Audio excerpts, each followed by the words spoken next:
Hey guys, welcome back to the Great Ball League commentary recording series thingamabob. Here we have the long lost episodes of the Great Ball Leagues coming from Daimonji. So here, Daimonji is located near the west coast of Singapore at New West Shopping Center. Forgive the tilting of the camera because we're trying out a new stand, or rather an alternate stand. So this stand doesn't seem to be as good as the usual one that we use. So please bear with the odd movements of the camera every now and then. So right off the bat, we have a little bit of a father-son battle, I believe, in Ian versus Lester. So here we have Ian playing the Charizard V-Star, Charizard EX, my bad, Charizard EX, as well as Lester playing the Regidrago V-Star. Two of the decks considered to be the BDIFs of the current format. I think in this matchup, I don't know, it's often questioned as to who is favored.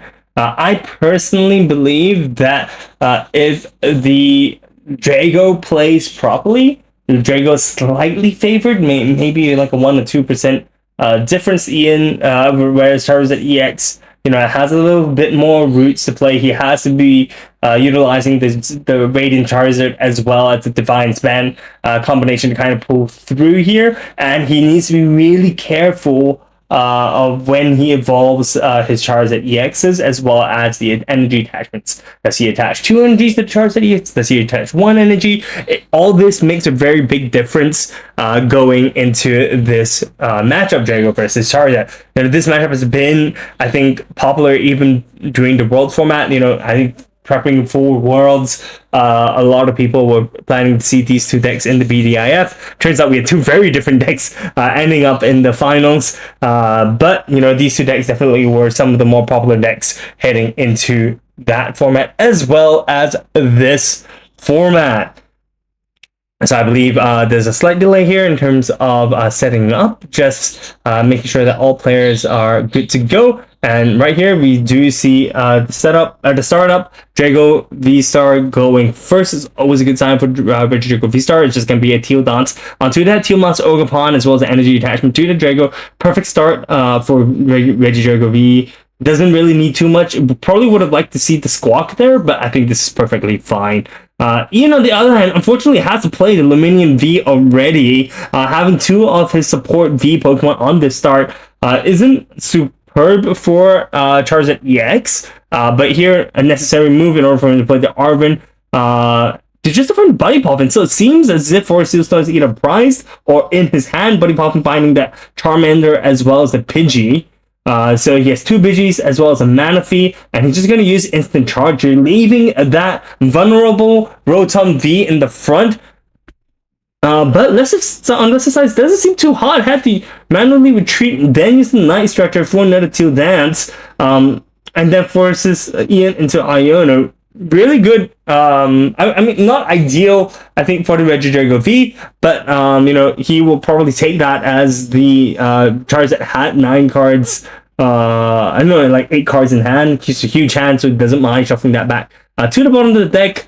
So Regidrago now, Lester's looking at his Nest Ball, probably going to utilize that Nest Ball. He doesn't use the Nest Ball. Instead, uses Regidrago V's first attack, where he discards the top 3 cards of his deck. If there's any energies discarded this way, he may attach it to his Regidrago V, and he just simply passes. But here, it doesn't seem too bad, as there's no Duskulls, right? Because if Ian has a Duskull, then Lester's Regidrago V will be in deep trouble. But it's just going to be Ian's just going to evolve his Charmander to Charmeleon and then use Instant Charge once again. Lester here looking for that Regidrago V-Star as well as an attacker. Probably wants to see that Dragapult. Here, Dragapult going to be super useful in starting to weaken up his bench, as well as take this first 2 prizes. Lester uses the Nest Ball to find his Teal Mask Ogerpon. It's just going to be likely a Teal Dance into hopefully a Dragon type attacker. He doesn't see a Dragon type attacker. He has the Ultra Ball, it seems. Yeah, so he has the Ultra Ball, but discards the Earthen Vessel. So I'm not sure if there's a way for Lester to actually pick up a or to discard a Dragon type attacker. Here, looking for the Regidrago V Star. It seems as if he may just try to high roll using the Legacy V Star ability to try to get a Dragon type attacker into his discard pile.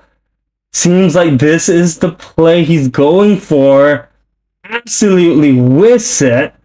But the thing is that he has a tree card hand, so it's not the end of the world if he finds the Ultra Ball here, and then maybe like an Earthen Vessel in order for him to discard the Dragon type attacker, right? So he has a 3-card hand, so he's gonna be able to use the Ultra Ball to discard 2 cards from his hand, and then after that, use the Earthen Vessel to discard that Dragon type, the Dragon type attacker into his discard pile, which is likely what we're gonna see here. We do see the Ultra Ball as well as the Earthen Vessel. There we go. So Ultra Ball, he discards away canceling Cologne as well as a Tealmoss Ogapon. Canceling Cologne being absolutely useful here as the Manaphy's already hit the bench. But you know he doesn't. It just loses, and he just loses an alternate option in order for him to cancel Cologne that Manaphy, but chooses to just discard the Canceling Cologne away and opt for a 3-price turn here. Gets rid of his Pidgeot, gets rid of the Rotom as well, so puts him in a significant price lead. On the other side of things, Ian promotes that Charmander, I believe, that we saw earlier, uses 2 Nestballs, 1 for the Serendipity EX, as well as that Charizard, Radiant Charizard. So Radiant Charizard is going to be able to take a return knockout here with a Defiance band as well as 2 Fire Energies, right? So right now Ian needs to evolve his Charmeleon into that Charizard EX, attach 2 energies to that Radiant Charizard. Yep, exactly what he's going to do. And then he will just retreat and then attach that Defiance band if he has it onto that Radiant Charizard. And he's going to be able to take return knockout onto Lester's Regidrago V Star. But it seems as if he's got... Oh, no, there we go. He does have a way to find that Defiance band. So it's just going to be Defiance band as well as an item card. I think here we would just see... okay, I lost Vacuum in order to get rid of that cancel off that Jamming Tower so that the Defiance band will be in use. Will be able to be used, rather. So Ian right now uses Lost Vacuum, decides to throw away an Iono, and now his Radiant Charizard is active. Does use its attack to take a knockout onto that Regidrago V Star, and Lester seems to be in a slightly difficult spot with, I think, 1 or 2 E-switches in the discard pile already, and Legacy V Star being used. So he needs to find his Regidrago V Star as well as 1 E-switch with 1 Grass Energy to attack with that Regidrago V Star this turn. And the thing is that he is also forced to take out this Radiant Charizard, as if he doesn't take out this Radiant Charizard, the Radiant Charizard is just going to smash back with the Combustion Blast, I believe, onto the Regidrago V Star. So this is looking slightly unfavored, and this is what we were talking about earlier, right? If Charizard EX uses his Radiant Charizard well, this is the moment of opportunity for the Charizard EX to strike back. And the thing is that Charizard EX, Ian very, very smartly didn't attach 2 energies onto that Charizard EX, as if he does, then Lester has a way out in order to kind of take out that Charizard EX as well as follow up with another just single price turn. Alright, so here Ian is limiting the options Lester has in order for him to take this game. And the thing is, Lester can't just take 1 prize here, he needs to take 2 prizes. Because if he takes 2 prizes, if he takes 1 prize only, then it puts Ian in range of a potential Thornton, Duskull into Briar play, but that also seems unlikely as Duskull is... there we go. Okay, so this is the turn that he's going to use Thornton. And yeah, so right now it seems like it's almost checkmate for Ian, as Charizard EX is fully charged, ready to go, ready to take a knockout. There is no way that I think... oh wait, there is a way. Oh, that's going to be really hard because there are no... I mean, so right now Lester can take a knockout using the Steel Dance Ogerpon onto this Charizard EX, but the thing is that Ian has a Charmander on the bench, so if he's able to evolve that Charmander into Charizard EX, then he can hit back swing with that Charizard EX for that win. Guess what? I mean, Lester has that Hawlucha, so Hawlucha just throws down one damage on the Charmander as well as the Pheasant Deputy EX, and all Lester needs is the Prime Catcher. Did he get the Prime Catcher from the Professor's Research? He does get the Prime Catcher, and that's just going to be game because it's just going to be Dragapult EX Phantom Dive for the win. 2 prizes onto the Pheasant Deputy, as well as the last prize for that Charmander. GG. The game was super close, super tight, as a father and son matchup should be like.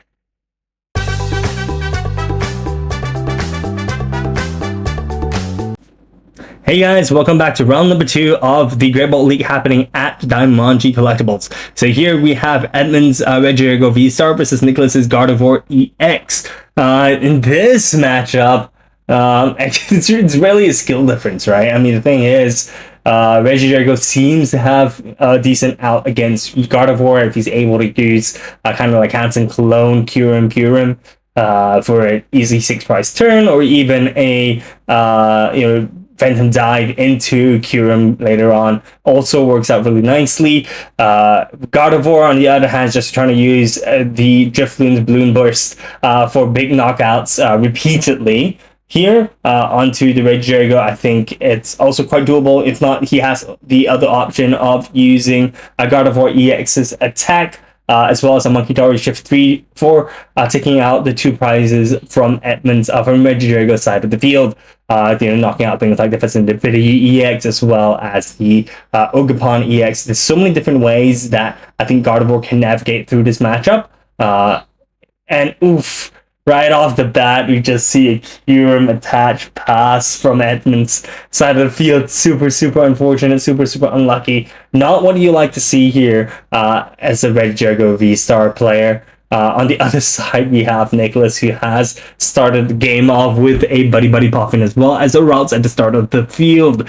And this is the 60 HP routes as well. So he is not going to survive a attack from the Phantom Dive. Here we also just see the routes, as so the Buddy Puffin finding that routes as well as the Manaphy. So limiting the Kyurem play. But, I think the Kyurem play here is super early. Okay, so we almost saw Evolve during that first turn, which is kind of awkward. But, nope, he just takes it back, and it's just going to be an Iono.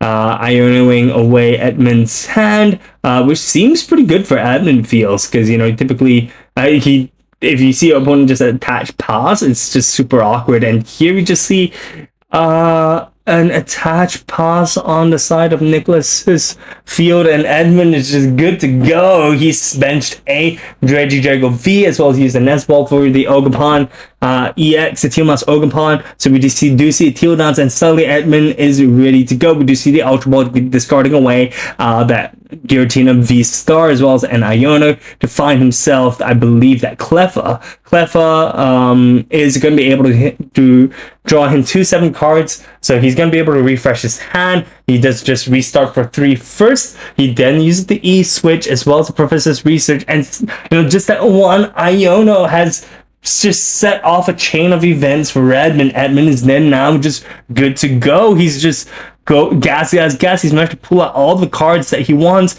Only playing with one Ogerpon seems okay here. It's just his bench is really tight right now, especially with Kyurem stuck there in the active. Just removes one kind of option for him to play around of. We do see the switch into the Cleffa, and then Cleffa is just going to another E-switch being played as well, and Cleffa is just going to use his attack to draw 2/7. Really good second turn from Edmund. a huge turnaround from the starting turn that he had, and this is all thanks to the Iono that his opponent played. Right, so now it's his opponent's turn. Seems to have used another Buddy Buff, and we do see his opponent dropping Spiritomb. Spiritomb, really strange choice here, as Spiritomb only stops basic Vs. So the thing is, it doesn't stop Mew.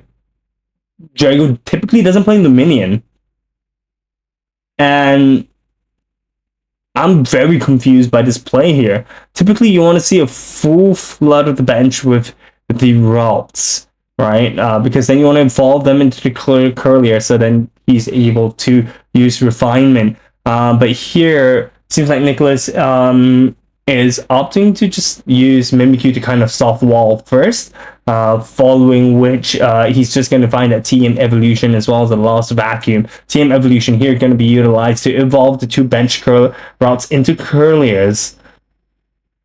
A good alternate way for him to evolve up his Curliers. He does so.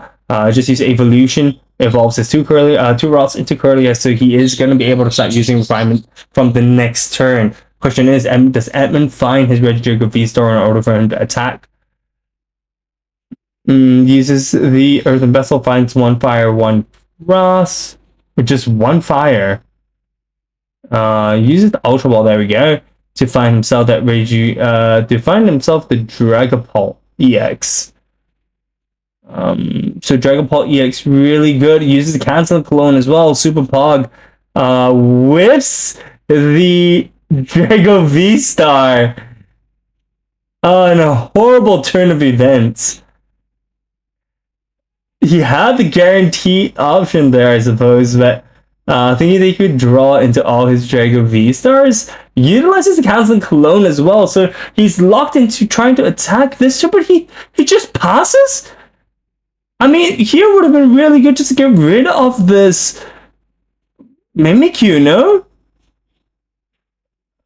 I mean, I guess but yeah, I mean, the Manaphy does stop and the 30 damage going into the bench, so I guess Edmund just decides to leave his one prizer up and prevent, Nicholas from trying to take two prizes with a Drifloon should he utilize that this turn. But with the Drago V-Star here would have been absolutely game-changing, I think, for Edmund's side. Now it gives Nicholas a chance to keep on going, to keep on pushing. Thing is, Nicholas here needs to find that Munkidori as well as I think the Gardevoir in order to start putting additional pressure. Just being able to Munkidori away that Cleffa will be huge this turn. Right. Find himself the Earthen Vessel as well as the Bravery Charm, utilizing that Arven. Earthen Vessel, I believe, going to be used this turn to find the Dark Energy. As well as the Psychic Energy. No, as the Dark Energy's in this hand already.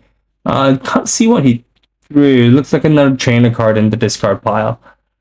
But here we do see two Psychic Energies being picked up from his deck, as we did see that Dark Energy already. Likely I think he's trying to dig out for that Nest Ball, but he just hand attaches to this Mimikyu, just gonna use that Mind's Eye for a knockout onto the Cleffa, brings him up one prize, and since Drago typically doesn't play Counter Catcher, I think it doesn't matter taking that prize lead right now. Plays Iono, finally finds his Drago V-Star, manages to use Serendipity as well to draw 3 cards using Flip the Script, evolves his other Drago V-Star. So now Edmund has 2 Drago V-Stars, good to go. Cancel Clone already in the discard pile there. So he is only going to be able to do 60 damage to the bench if he uses the Phantom Dive. So he does put 60 damage onto that Manaphy. And no damage is going to blend into the front right now. V-Star, I believe, hasn't been used just yet.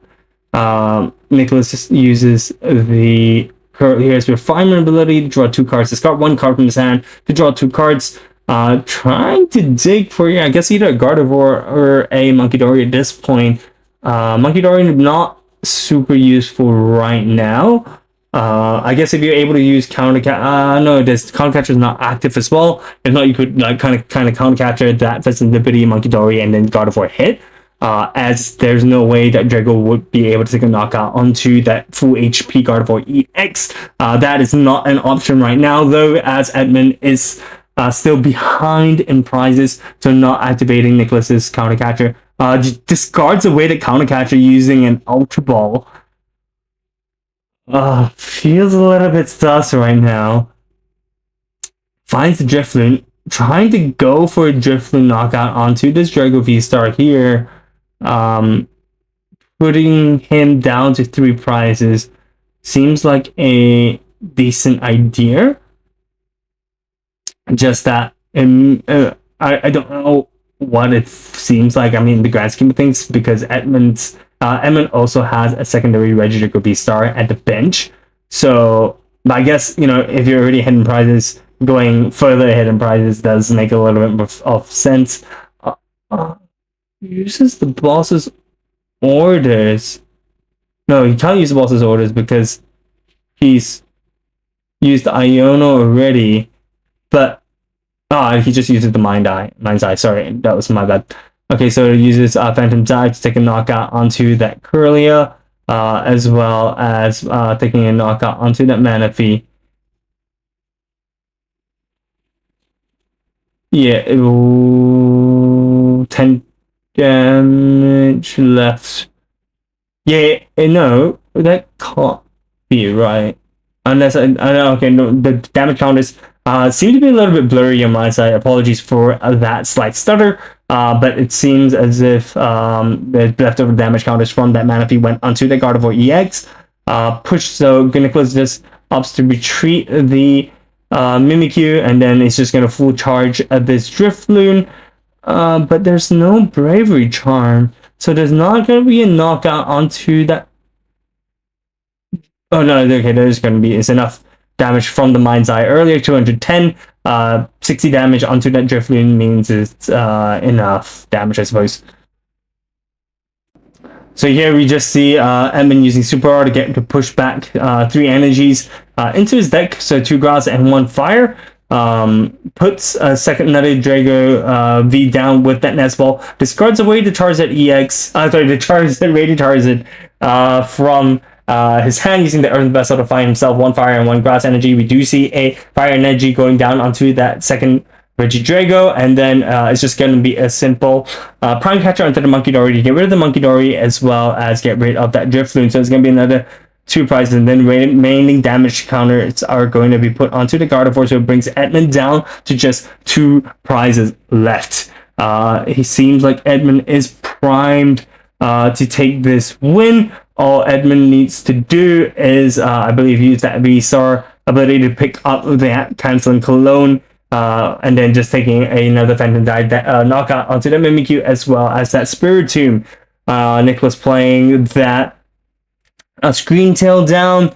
It may be a little bit too late, though. We do see the Argon get picked up. It's going to be a Bravery Charm as well as a Night Stretcher. So the Bravery Charm is going to be likely attached onto that Scream Tail. And Scream Tail is going to be able to damage the bench from there on. Night Stretcher going to be played first to pick up his other Drifloon. It seems like he's going for a Drifloon attack. Taking that full knockout onto the Drago V-Star. Limits Edmund's option in terms of trying to find what he needs to find, as well as because Nicholas plays that Unfair Step first. So it brings Edmund down to 2 cards. Edmund needs to find that Drago V-Star, as well as an E-Switch here. Finds a Drago V-Star, but V-Star ability going to be played. Yep, and it's just going to be a E-Switch as well as a Prime Catcher. So now it's game from there. What looked to be a terrible start for the Drago V-Star ends up coming back, rather, because of that one Iono that his opponent played. So key takeaway here, guys, is see how your opponent is playing first, because sometimes you doing more actions actually is going to be helpful to your opponent instead of yourself. So just look at the board and see how your opponent's playing And in that kind of situation, looking at it from an outside point of view, it really feels like as if the Iono kind of was your own, spelled the own doom for your own downfall. All right, stay tuned for the next one, guys.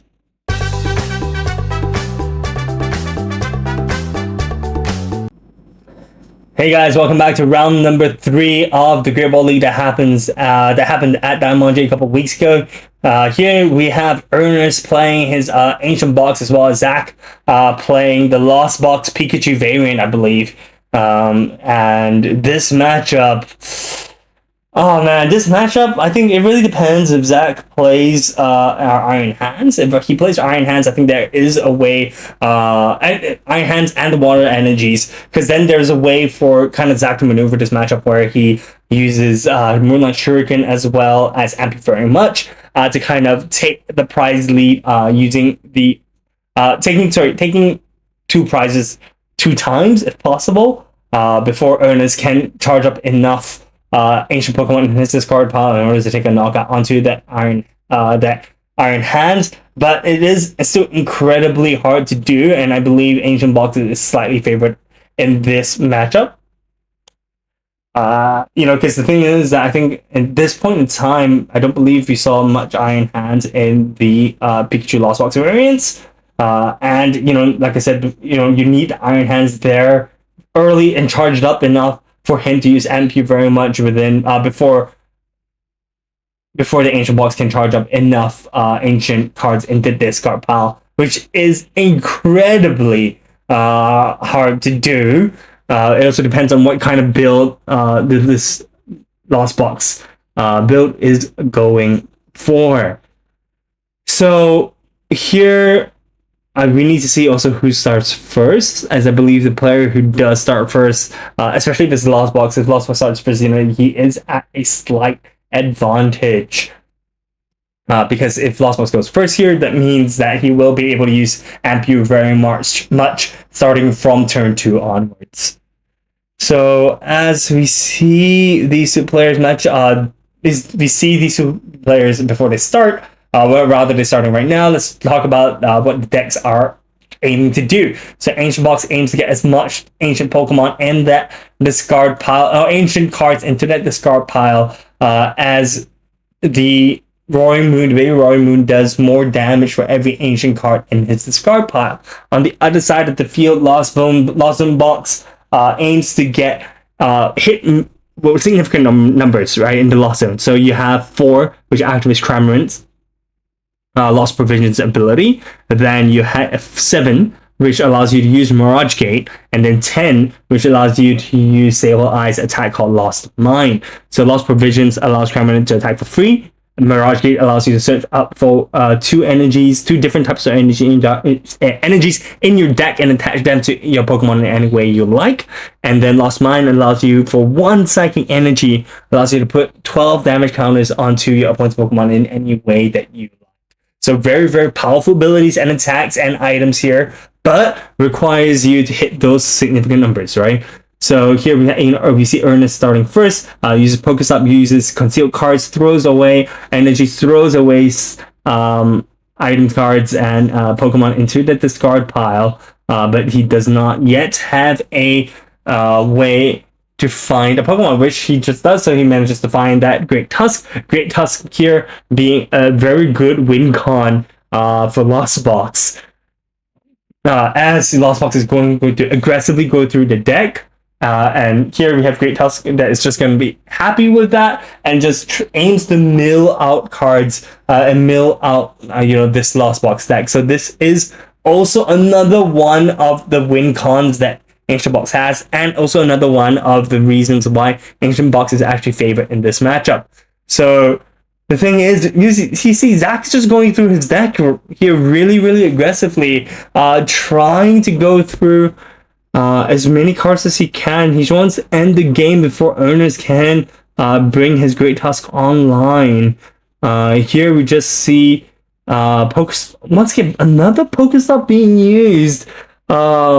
I'm not sure Zach sees what's gonna come, or whether or not he sees that there's no other option but to go fast in this case. in this state. So we do see switch card being used. Crime being online right now, as we see 4 cards and that lost zone. So 110 onto that. Radiant Greninja is going to be relevant later, as it allows it to be an easy Sableye knockout later in the game.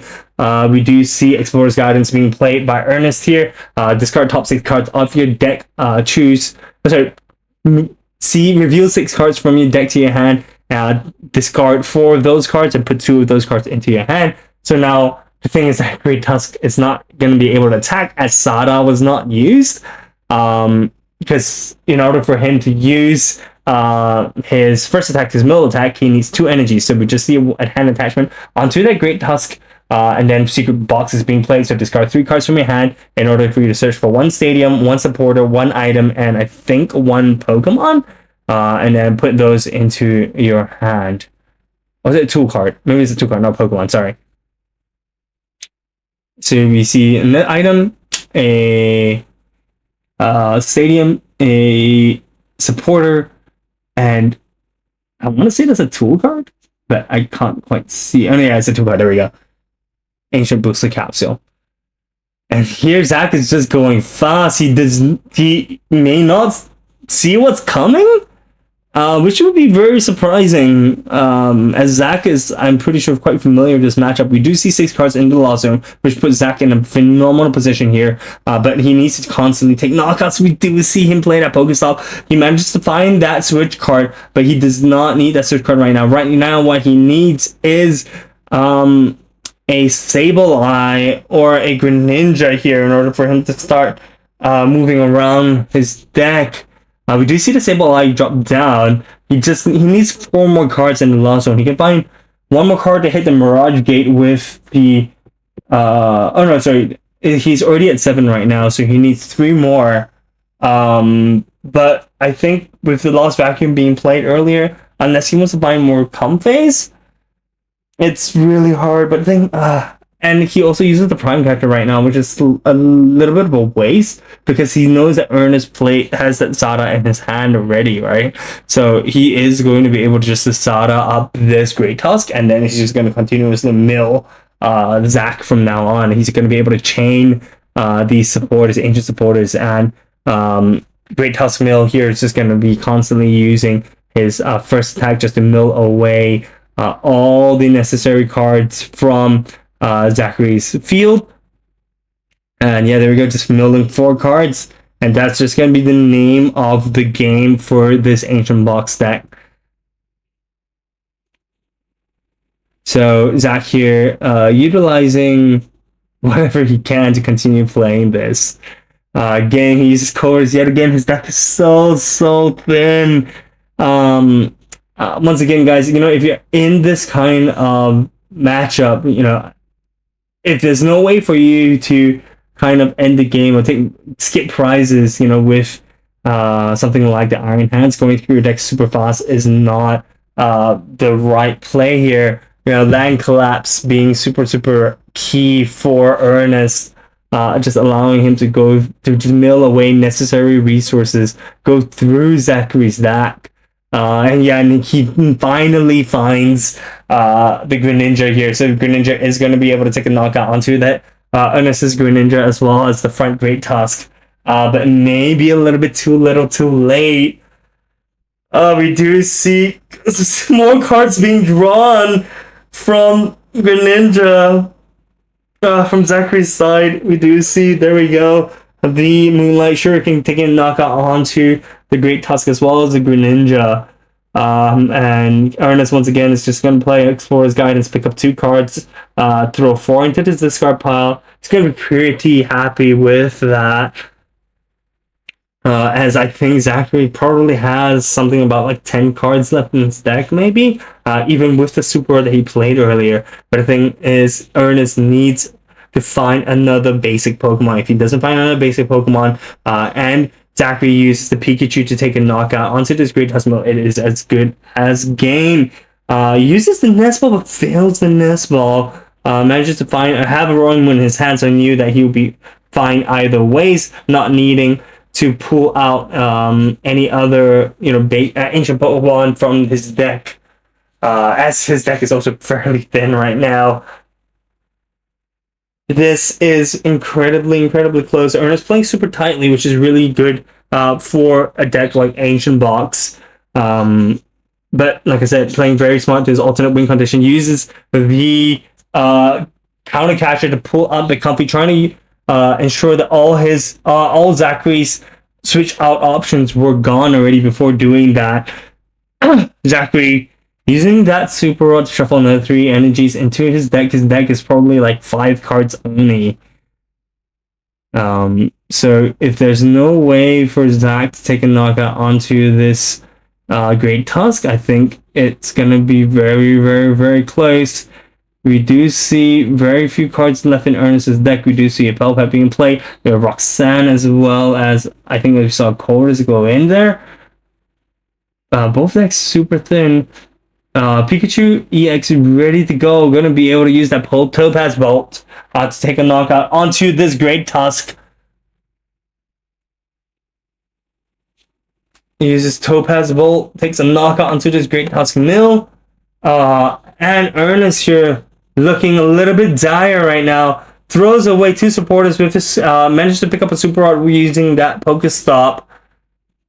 Uses Super Rod to shuffle back 3 Great Tusk Mills in his deck. Great Tusks, sorry, in his deck.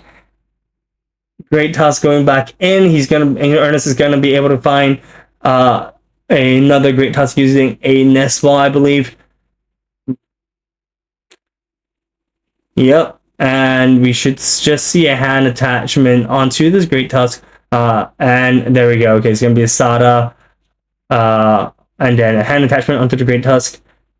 And then we just see manual retreat into the Great Tusk. Great Tusk is just gonna use Land Collapse, 4 cards into his discard pile. Zach probably only has 3 or 4 cards left in his deck. Land Collapse. No, his first is gonna be another counter catcher.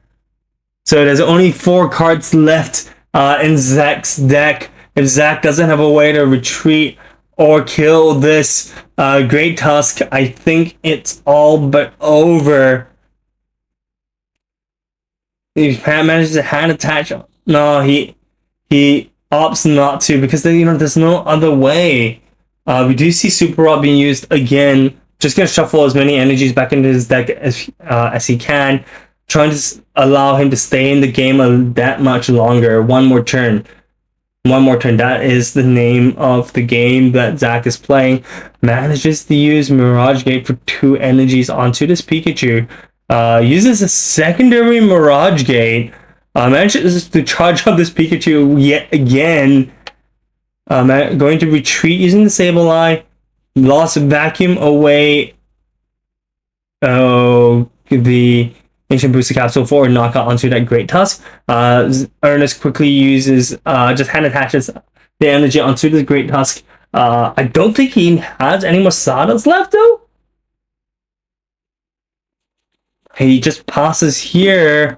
It's going to be a hand attach onto this Pikachu EX. Pikachu EX going to be manually retreated. Then we see a spit innocently onto this Roaring Moon. Ernest looking at all his options right now. We do see a Pelpat in his hand, but if he uses Pelpat here, and he's trying to use Sada, I think there's 2 little cards left in Ernest's deck, so it's gonna be Pokestop, okay, Pokegear, Sada, and attach, retreat, and then it's just gonna be a Land Collapse. So Zach is completely decked out. And yes, guys, for those of you who don't know, if you don't have any more cards left in your deck when it's your turn to draw, you also lose the game. Great alternate win con coming out from Ernest here, identifying what his deck strengths are. So props to him for winning that match. Stay tuned for round number 4.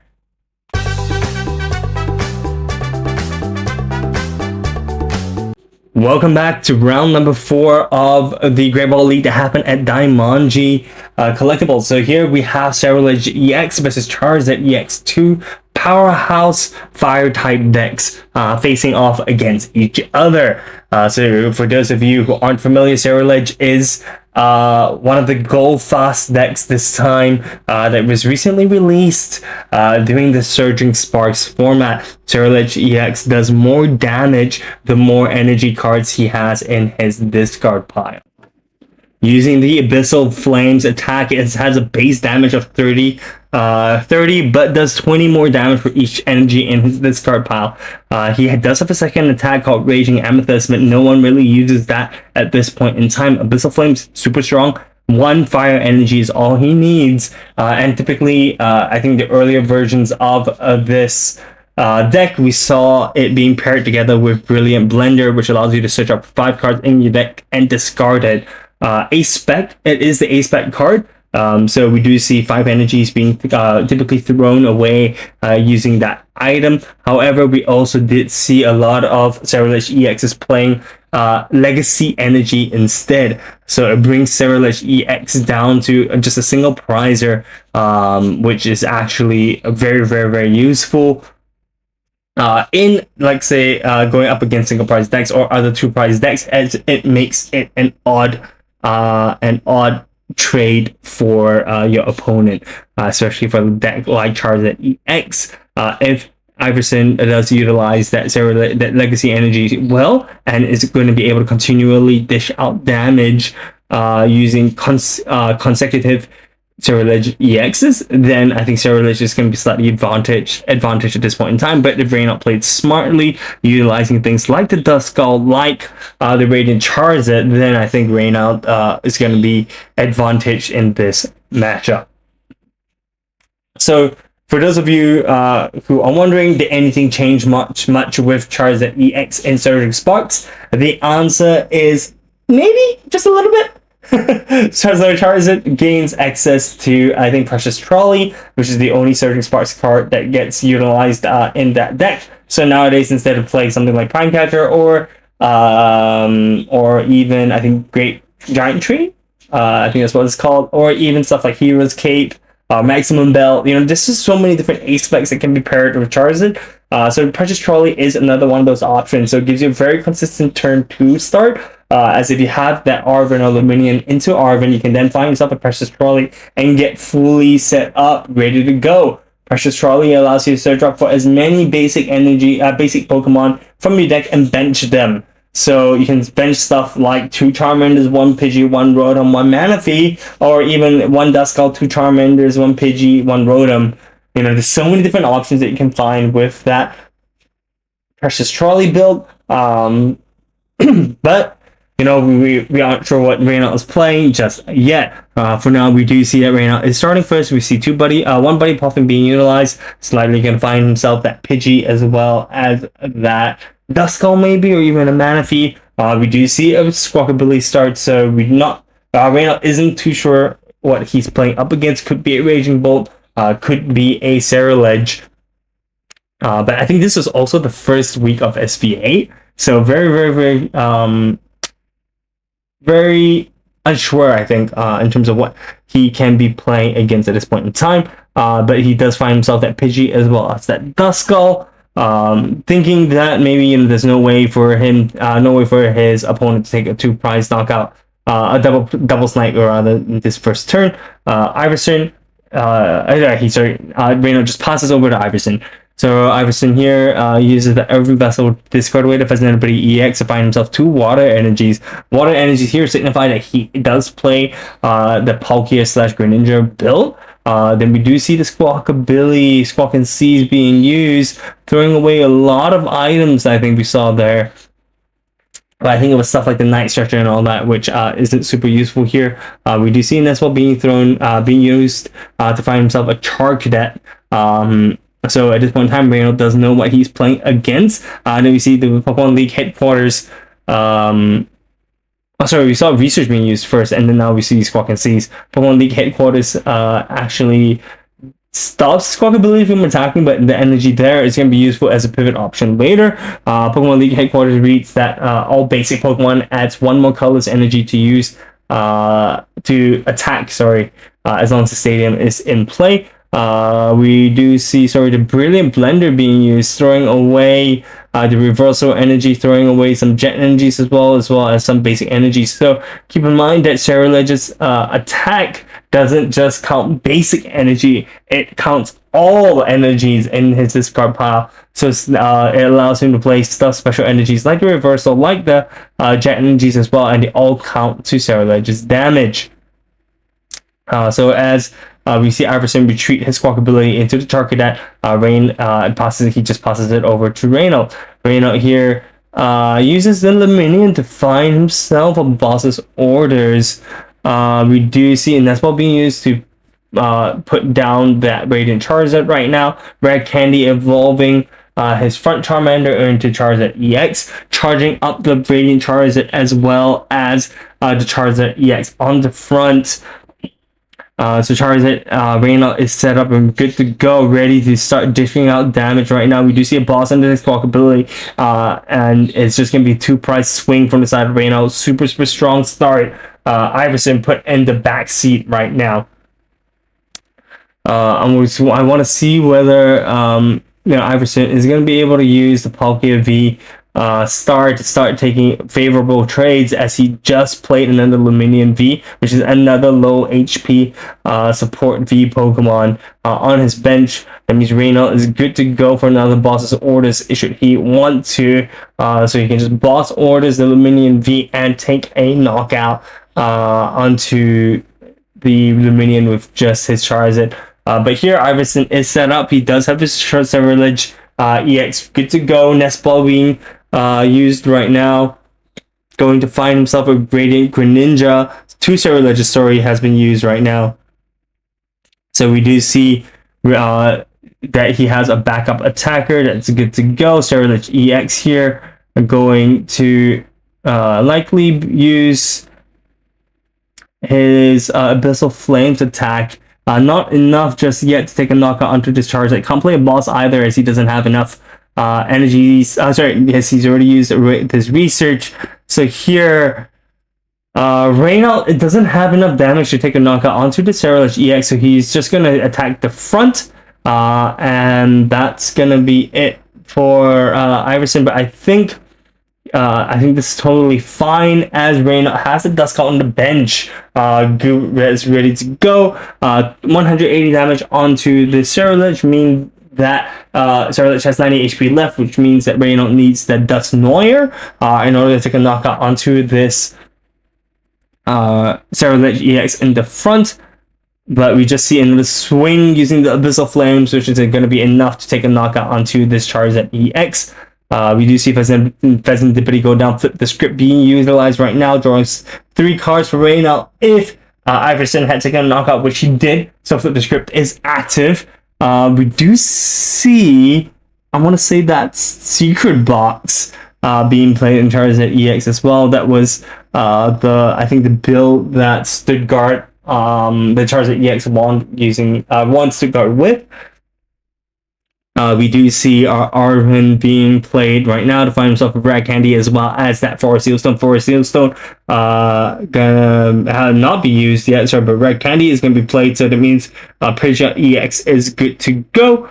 So that's gonna be 2 cards that Reynolds can search out from his deck right now. We could see, there we go, we see Secret Box being used. We see Defiance Vent, Super Rod. We're going to see a stadium, so that's Collapse Stadium, as well as I want to say a tool, a supporter card. What supporter is Reynolds eyeing? He eyes this the boss's orders. Not going to be able to be used this turn, as he had already used the Arvin. You see Super Rod being played. Super Rod going to find energies as well as the Charizard EX. Gets shuffled back into the deck. V-Star being used, so Forest Sealstone being utilized right now. It's probably going to be, and a Quick Search going to be used as well. So we're going to see likely that Red Candy, Dusknoir play that I talked about slightly earlier. Yep, it's going to be the Red Candy. No, it's not going to be the Dusknoir, but it's going to be Red Candy into the Zard. Zard gonna be able to charge 2 energies to himself, 1 energy to the Radiant Charizard, I believe. If he has enough energies, maybe ran out already. And here we will see Collapsing we play, getting rid of that Lumineon V, getting rid of the liability from the side of Reynolds, which is super strong. Iverson not having a full bench isn't going to be able to do the same with his Lumineon there.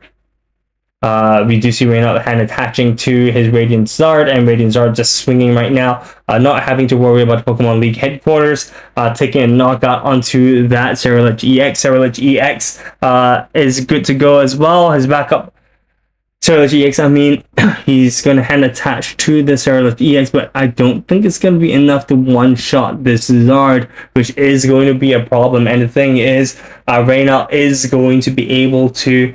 Oh no, sorry. So if Iverson has enough energies in the discard pile to get rid of the Charizard EX, that means that Reynolds can't use Dusknoir as he takes 2 prizes here. But the thing is that Reynolds, all he needs is that Defiance Ban. Oh, this is really tough for Iverson. So we're just gonna see a Earthen Vessel being used to find 2 fire energies from his deck. Be trying to get rid of all the fire energies, all the energies if possible. Concealed cards being played. We do see an Ultra Ball in his hand, so he's going to be able to use Ultra Ball. Oh, he also has another Earthen Vessel, so Earthen Vessel going to get rid of more energies.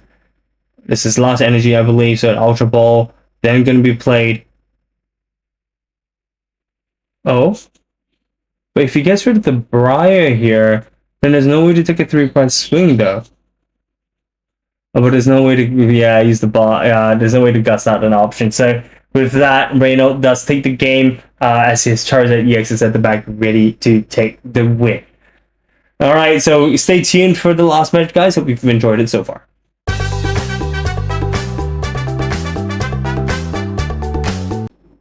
Hey guys, welcome back to round number 5, the final round that has happened at Daimonji Collectibles. Here we have Ernest versus Reynolds, a little bit of a cheeky, I think, requested Dragon Shield here for some sort of a sponsorship. Both of them using, actually no, Ernest is the only one using Jet here. We'll give it a second. I believe the video will correct itself so it doesn't look super off-centered. As we see right now, both players setting up. We do see a mulligan from the side of Ernest. So that's going to be the first mulligan. Then we see... Okay, we do see a basic Pokemon that Ernest is going to be playing out. So now Reynolds has drawn his card for his turn. And once again, sorry guys for the odd view that we're seeing. I believe it does get corrected later on in the stream, but for now you can see the entire playing field, so at least we have that. So here we do see Reynolds starting off with another Buddy Puffin. He does also have that Pidgey on the bench already, so we're likely going to see either 2 Charmanders, 1 Charmander, and 1 Duskull. Manaphy starting off is not what we want to see as the Zard player, as Manaphy here completely, I think, useless in this specific matchup. So we do see Charmander and Duskull dropping down. In this case, I personally would prefer putting another Charmander, as Ancient Box does have the capabilities to do a second turn swing onto whatever Pokemon I would want. And we also see Reynolds here playing that Ultra Ball to get rid of his Charmeleon, as well as the Dusclops to find the Rotom. Rotom does allow him to draw 3 cards using that instant charge, which allows him to refill his hand a little bit. But it's definitely a risky play here, as it gives, I think, Ernest a very, I wouldn't say easy opportunity to swing. But if, Ernest does play the Prime Catcher build, for example, that's definitely something that will catch Reynolds off guard. But if Reynolds plays a Thornton, then I can see why he went for this specific play. Ernest here using Earthen Vessel to do deck check, ensuring that all his cards that he wants is in his deck. chooses to pick up 2 dark energies from his deck and realize you're going to see a hand attachment and a potential Sada here for very, very early land collapse. Nope, we see Explorer's Guidance being played instead, so no attack going to be used this turn. Explorer's Guidance gets rid of 2 Ancient Booster Capsules, which is going to be slightly painful for Ernest, but I think not super significant. And if he starts taking prizes, which it seems like he is going to do so anyways, only matters for that first knockout, because Charizard is only going to be hitting for 180, and typically the Ancient Booster Capsules will bring up the Ancient Pokemon up to 200 at that point in time. But we need to get there at that stage. We need to get there first. We do see Reynolds be using Arbor to find himself a Rare Candy as well as a Forest Seal Stone. Rare Candy being used to evolve his Pidgey to Pidgeot EX, so Quick Search is now online. Quick Search allows you to search through your deck for any card you want once per turn. Super, super strong ability, and we typically see Pidgeot being used in Stage 2 decks. As Stage 2 decks already plays that Rare Candy anyways, so Quick Search being used right now. Likely going to try and find, I think, that the Rare Candy into the Zard. We also see a Forest Seal Stone being played, so Quick Search searching for the first card, Forest Seal Stone searching for the second card. And we will likely just see the 2 cards being played right now, as you typically want to play the cards that you search this turn in case your opponent plays an Iono. Here, Secret Box is being used, gets rid of a Fire Energy, gets rid of a Radiant Charizard, and I believe that's another Arven. So Secret Box allows you to discard 3 cards from your hand and search out for 1 item, 1 supporter, 1 stadium, as well as 1 tool card, and put them into your hand. Very, very, very strong item card that we actually see, I believe, Ancient Box being playing as well. So this is going to be Secret Box mirror matchup, I suppose, in that way and form. We do see Super Rock being played, so we see the Radiant Zard, the Duskull, the Radiant Zard, the Dusclops, and the Fire Energy being put back into his deck. We see Rare Candy being played with that Charizard EX. So Charizard EX is going to be able to charge up to 3 Fire Energies, 1 on the Manaphy for a retreat, and then 2 onto this front Charizard EX now. And he's just going to be able to use Burning Darkness for 180 damage, which allows Ernest's Great Tusk to survive 1 hit. But the thing is that if Reynolds plays that Lost Vacuum, that is going to be a very easy 1 price swing onto this Great Tusk onto this Great Tusk, and then follow up with another attack onto that Roaring Moon. All this can end super quickly. I do see a world that Reynolds can end this game or this next turn. Explorer's Guidance being played, but this game can only end this turn if Reynolds actually has the right cards, the perfect cards. But nope. Okay, we see another Roaring Moon being played. So, we see Rare Candy of Thornton as well as Powder Catcher going into the discard pile thanks to the land collapse that Ernest used, the Great Tusk used. And it's going to go over back to Reynolds. Reynolds here benches another Duskull, throws away the Rotom V, which prevents Ernest from taking any sort of easy 2 prize onto this Rotom V. And for those of you who don't know, Collapse Stadium allows you reduces the bench spots from 5 to 4.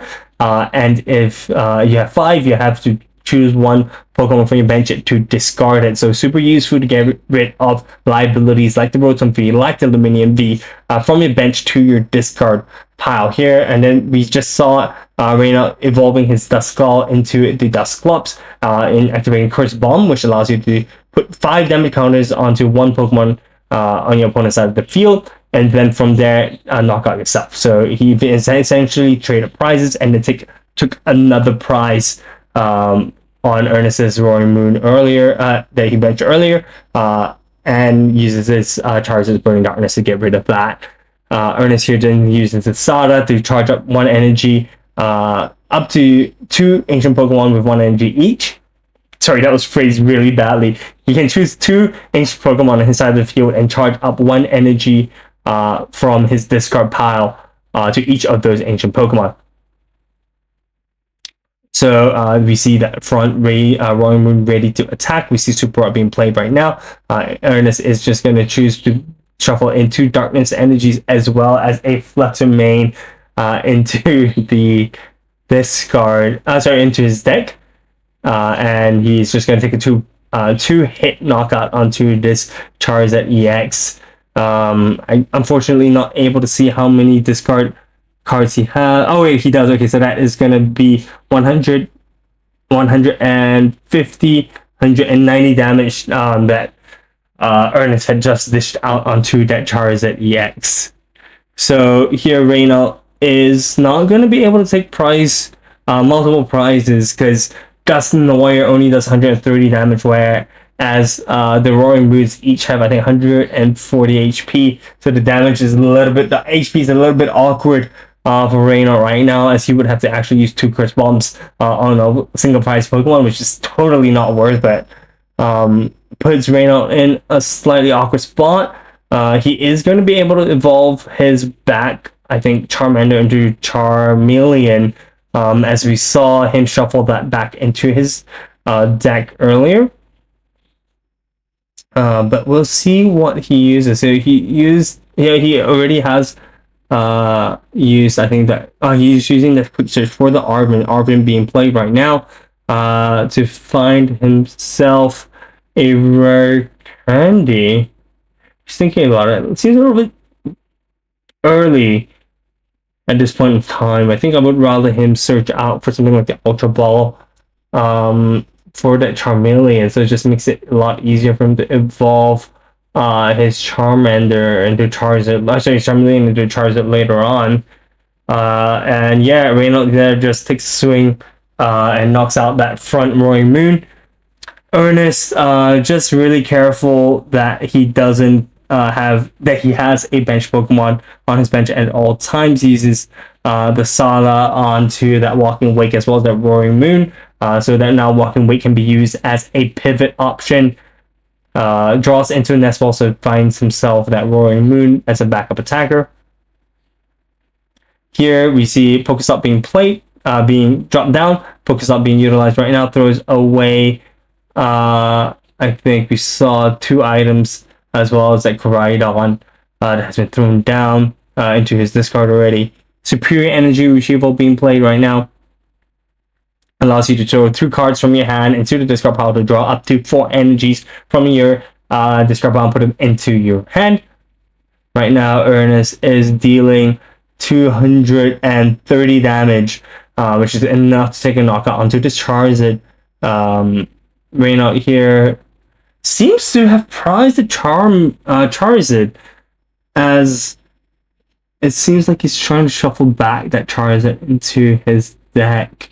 No, sorry, that's 3 fire energies, so that means he has the Charizard in his hand or a way to find another Charizard. Ultra Ball being used right now, discarding away the Buddy Puffin as well as Iona, finds himself that Charizard EX from his deck, probably the last one. And then here we're just gonna see the red candy. Charizard finds that 3 energies, finds 2 energies rather. And here it's just gonna be another swing, I think, off that Charizard to that Roaring Moon. So we do see a last attachment onto the Pidgeot EX as an alternate attacker later on if this Charizard gets knocked out.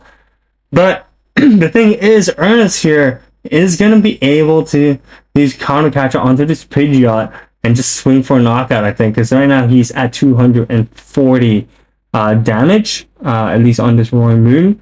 If the Roaring Moon takes an attack, we do see Pokegear being used, manages to find that Sada, but the question is, does Ernest find himself another Pokemon here? So we do see Pokestop being played, Secret Box being found right now. So Roy Moon has 200, is going to be able to dish out 240 damage at this point in time. Ernest thinking whether or not to play that Nest Ball, uses the Nest Ball. Nope, uses Secret Box. Trying to see how many cards, how many supporters he has left in his deck right now. So obviously use Secret Box to get rid of Walking Weight, get rid of a Sada, as well as a Boss's Orders, it seems. So now he's doing 260 damage. Find himself the Explorer's Guidance, the Lost Vacuum. Yeah, it seems like time has been called at this point in time. So at this moment, time is called. I think both players had made a decision that Ernest was going to win it eventually. So Reynolds did give Ernest the win. And that is a very anticlimactic close match that rounded up the Daimonji finals. And this is just unfortunately the system that we are in at this point in time. So GG both players. If you guys will stay tuned towards the end, please stick around as we do have one or two more Great Ball recordings that will be published in the coming weeks. Thank you so much and take care, guys.